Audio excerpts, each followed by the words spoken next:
Hi, it's EK from EK Gorman Designs, and I'm coming in with the 6th card from my 2017 Halloween card making series. Today's cards feature these stamps from Tailored Expressions called Grumplings and Costumes. Today I'm also going to be using an embossing folder from Tim Holtz, and from Sizzix and Tim Holtz, and these dies, these sentiment dies from Tim Holtz as well. I have a vast collection of Halloween stuff. If you haven't figured it out yet, I love Halloween cards, so I pulled out all the tricks today. I went ahead and die cut all my sentiments early, and I did it in 3 separate colors. And then I embossed this white cord purple paper, and using that's a sandpaper block. It's my favorite way to use sandpaper in crafting, is this block, because I can hold it. But I sanded the top of it so you could see some of that white core, and then using my distressing tool, I obviously distressed the edges because I wanted the spider web to look organic. I think that's probably the best way to put it. I wanted it to look a little aged, a little organic, without having to overwork it. And the distress tool was the perfect tool to give me this effect. I will tell you that the purple cardstock there is cut down 1/8 of an inch smaller than a standard size card, so you'll be able to see some of the white of the A2 frame card.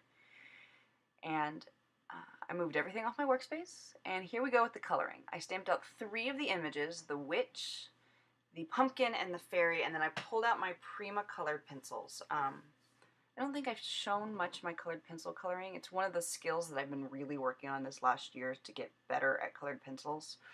One of the things that I've learned is you need to, like in markers, have very diverse colors. So your dark tone, your shadow tone needs to be really dark. Your mid-tone needs to be much lighter, and the color you blend out with really needs to be light. Using 3 colors that are really close to each other isn't going to create the depth or the dimension that you're really looking for. I tend to pull out a handful of colored pencils when I work with them, and then just reuse those colors over and over again so that everything is uniformed. I find that when I pull out a whole bunch of different colors and I color all the critters different colors, I lose some of the power impact of the card because there's so much different colors going on. So today, all 3 critters got the rabbit, the dog, and the cat, all got the same combination of browns, but their coloring is slightly different because I used less or more of each of the 3 pencils depending on which of the critters I was using. Like the middle of the pumpkin, I used a lot of that dark umber and just a little bit of this burnt ochre. I think that's what it is. And you can see how dark the middle came out. But on the cat, I used very, very little of that dark umber. And she'll come out a lot lighter than the other 2 little friends.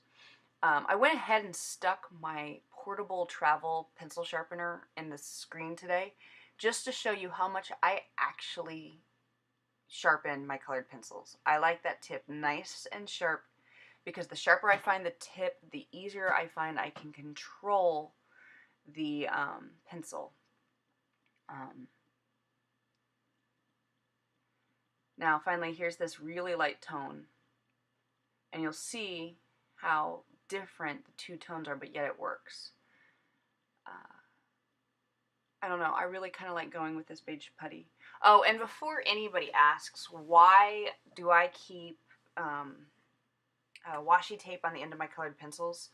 Not all of the Prismacolored pencils are in fact light fast, meaning that sunlight will fade the color. And I tend to work, or I do work in some fine art with my colored pencils from time to time. So I make sure that when I'm playing with my Prismacolors, I don't use, at least for fine art, I don't use the ones that aren't light fast. So all the Prismacolors that I like to use that are in fact light fast 1 or light fast 2, I have marked with some washi tape and glue on the end, just to hold the washi tape on. So I can at a glance know which colors I want to use. In crafting, I don't find it quite as important, but because I work more, I really work the colors when I'm doing fine art, I tend to know how the colors that are light fast work better than I do those that don't, because I just don't use them as much. I need to get into experimenting more with some of the unlight fast. Unlight fast, is that a word? Let's go with non-light fast colored pencils work. But yeah, that's, I mean, that really the marking is just for me. And sometimes you'll notice on the bottom, like I have a Roman numeral 1 or 2, just so I know which of the two it are. I think I gave up at some point labeling everything just because it got tedious. It got tedious. I mean, I had to Mod Podge the washi tape onto the pencils as it was. And yes, I can be that kind of type A with my tools, so I know how to quickly use them. This one isn't marked because I can't find, this color right here, Eggshell, is one of the recently released, and recently meaning in the last couple of years, released Prismacolors, and I can't find the light fast rating on them. I think they are. I think Prisma made the decision to make the re-release colors light fast, but I don't have confirmation on it, and without it, I don't use them in fine art. For those of you who don't know, Prismacolored pencils are a wax-based pencil. I had initially intended with these coloring to use some Gamsol, but I found that if I went over everything with and kind of burnished everything with my colored pencil, this eggshell color, Gamsol wasn't needed. I wasn't going to need to go in and kind of blend out with mineral spirits my colored penciling. I was able to do it just by hand. Again, I'm going with just this 3 sets of colors, a brown, an orange, and a green. So all 3 critters get some orange. And again, the colors I use are pretty far away from each other in the values, because I really want some nice depth and shadow within these grumpy little critters. I love these guys. They're so not happy to be dressed up. The Grumplings series from Tailored Expression is really just so cute. I don't know why angry, bitter animals make me happy, but they do. Grumpy, bitter animals who are hating their lives, or at least in cartoon form, make me so utterly happy. I think maybe it's because my dog, when she's less than pleased with me, gets some of these expressions on her face. And she's usually less than pleased with me because I won't take her on a 4th walk for the day. Oh, I just said the W word. Now she's walking over here thinking there's a possibility that we're going to go do the W thing. No, baby, go back to sleep. Okay, back to coloring. Sorry. I managed to do these voiceovers without kids around, but the dog is always under my feet or just off to the side of me in her doggy bed waiting for me to be done to play with her. So that's what's next for us, is probably her second WALK of the day. I'm coming back in with Goldenrod. This is a really yellowy orange color, and I'm dropping just a bit of it into the eyes of these critters. Just, I don't know, just to give it a little bit more life, and it's not a zone of white. I am by no means an expert color pencilist, but I do like the medium because, I don't know, there's something organic about colored pencil work to me. There's something very, I don't know, satisfying, whereas marker blends so beautifully.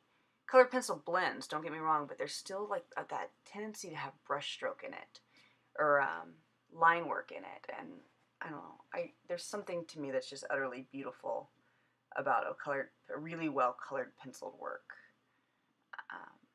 The greens, if you'll notice, I'm leaving a slight highlight on the side of these images, and that's because with my mid-tone green, I'm going to come in and fill in, and it will give that hat just a little bit of dimension. It'll give it kind of that roundness I want it to have. Instead of it looking like a 2-dimensional hat, it will give it just a touch of 3D.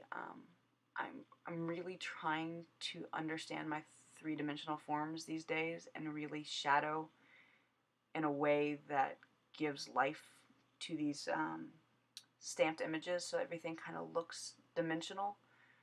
You'll find with this 3rd color of green, my light tone here, you'll think you notice that the color does not blend at all. You're going to think, oh my goodness, it doesn't go. What have you done? You've chosen the wrong green. But when I go back over all of the green with the ochre, it starts to blend in, and I'm going to grab that mid-tone again and touch up just some of that area, and all of a sudden there's life within the hats. It works. If you find that you color something with your pencils and you don't like how it's blending, there's two things you can do to fix it. One, grab a lighter pencil, and in this case I'm using the eggshell to get a little bit of yellow into those hats, and press a little bit harder than you would normally, and you'll find that you can blend the colors real nicely. The other is to pull out some mineral spirits and blend them that way. Both work in terms of blending colors that don't feel like they are working. Now, my poor white pencil, I need to go buy a new one if you can't tell.